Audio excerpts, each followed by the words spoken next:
यत् सांख्यः प्राप्यते स्थानं तद्योगैरपि गम्यते। एकं सांख्यं च योगं च यः पश्यति स पश्यति।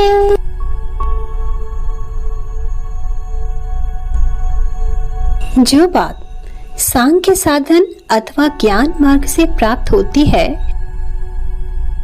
वही बात योग साधन से भी मिल जाती है। और इसलिए वे दोनों एक रूप ही होते हैं।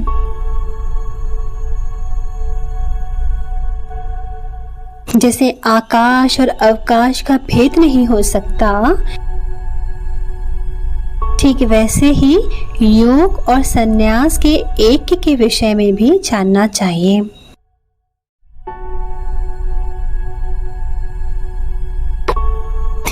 जिसे संन्यास और योग का भेद रहित ज्ञान हो, उसी के विषय में यह जानना चाहिए कि उसे सच्चा प्रकाश मिला हुआ है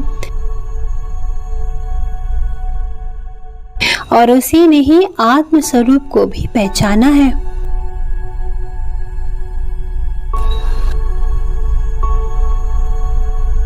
संन्यासस्तु महाबाहो दुःखमाप्तुं न योगतः।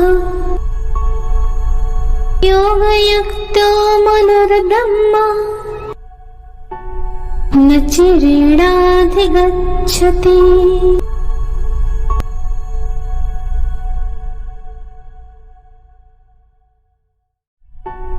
पार्थ, जो मनुष्य कर्म योग के मार्ग से मोक्ष रूपी पर्वत पर चढ़ता है, वह अविलंब महासुख के शिखर पर पहुंच जाता है।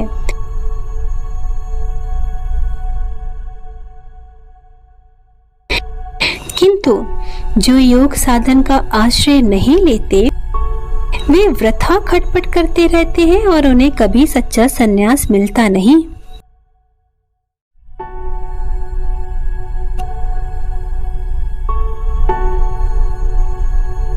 योगयुक्तो विशुद्धात्मा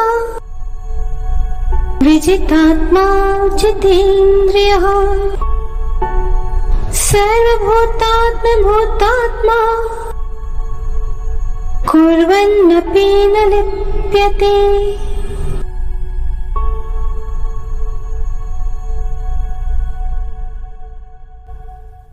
जो लोग माया और मोह से अपने मन को हटाकर एकदम अलग थलग कर लेते हैं और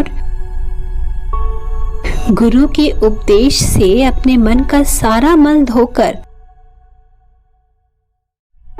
शुद्ध कर डालते हैं तथा उसे बड़ी दृढ़ता से आत्म स्वरूप में अच्छी तरह से स्थापित कर देते हैं, और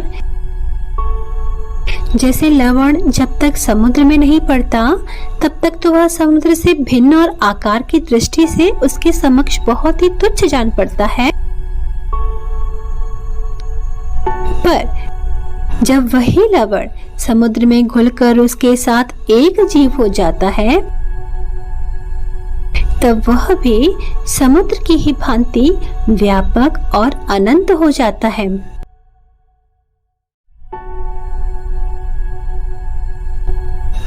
वैसे ही जिसका मन संकल्प विकल्पों से निकलकर चैतन्य में मिल जाता है और उसके साथ समरस हो जाता है,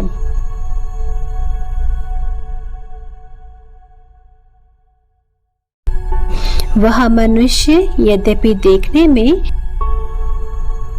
देश काल की दृष्टि से अन्य लोगों की तरह एक देश में स्थित जान पड़ता है, तो भी वह अपने आत्म स्वरूप से तीनों लोकों को आच्छादित कर लेता है।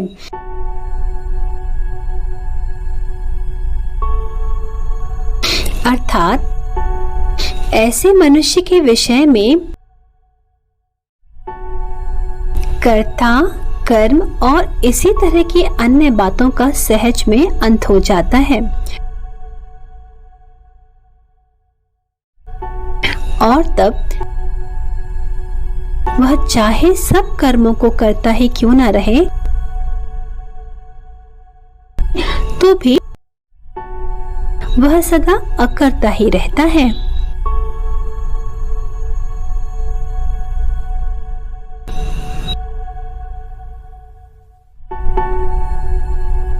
नैव किंचित् करोमीति युक्तो मन्येत तत्त्ववित् पश्यन् श्रवन् स्पर्शन् जिघ्रन्नशन् गच्छन् स्वपश्यः सदा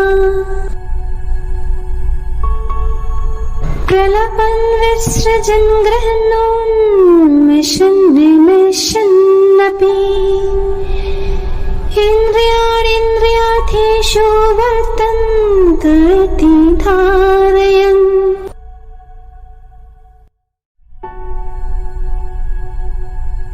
क्योंकि हे पार्थ, जब ऐसे मनुष्य को इस बात का स्मरण नहीं रहता कि मैं देह रूप हूं, तो फिर भला उसमें कर्तृत्व किस तरह लग सकता है?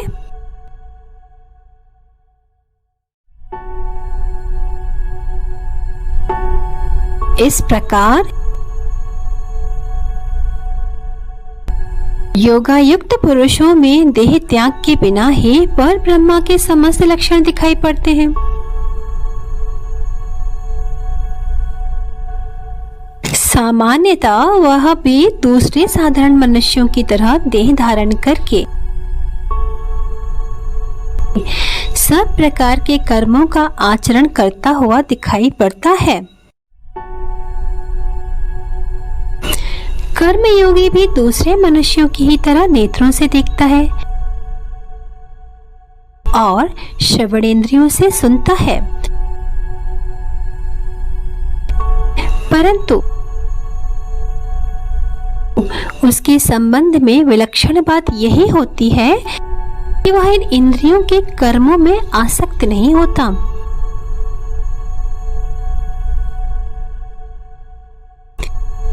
उसे स्पर्श का भी ज्ञान होता है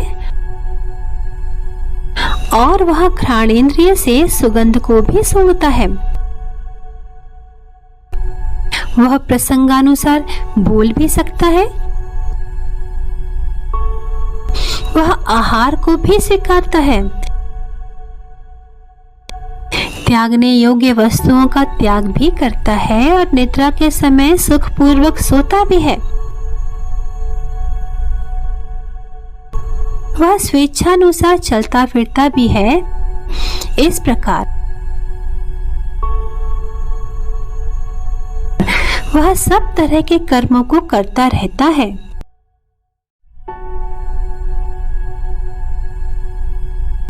हे पार्थ, अब मैं एक एक बात कहां तक कहूं? वह श्वासोच्छ्वास और पलकों को मूंदने और खोलने की क्रियाएं भी करता है, पर कर्म योगियों को प्राप्त होने वाले स्वानुभव के सामर्थ्य से वह सब कर्मों का आचरण करता हुआ भी अकर्ता ही बना रहता है।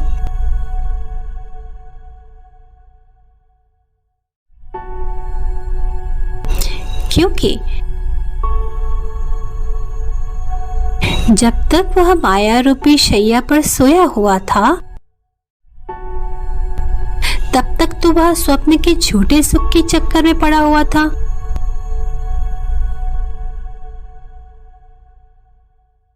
पर अब ज्ञान रूपी सूर्य का उदय हो जाने के कारण वह जागकर होश में आ जाता है।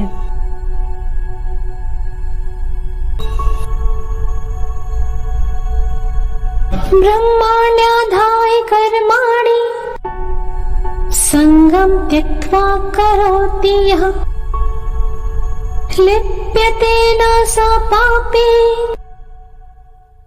पद्यपत्रमिवाम्भसा।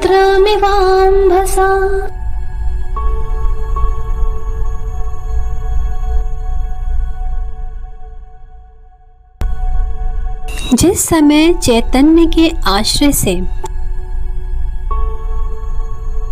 अकृतत्व स्थिति प्राप्त होती है, उस समय समस्त इंद्रियों की वृत्तियां अपने अपने विषयों में विचरण करती रहती हैं।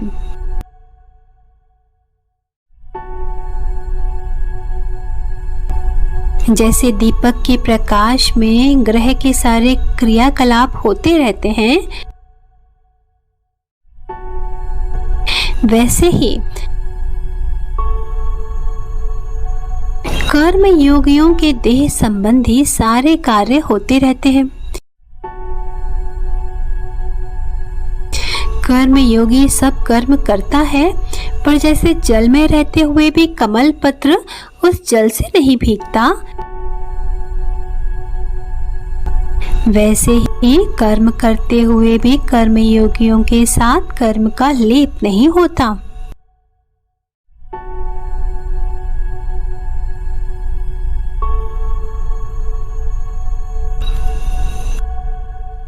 प्रसिद्ध श्री ज्ञानेश्वरी के अमृत वचनों का पुण्य श्रवण करते रहें एवं इस निःशुल्क किंतु अमूल्य वाणी का लाभ अपने सभी इष्ट मित्रों को भी पहुंचाते रहें। श्री हरि।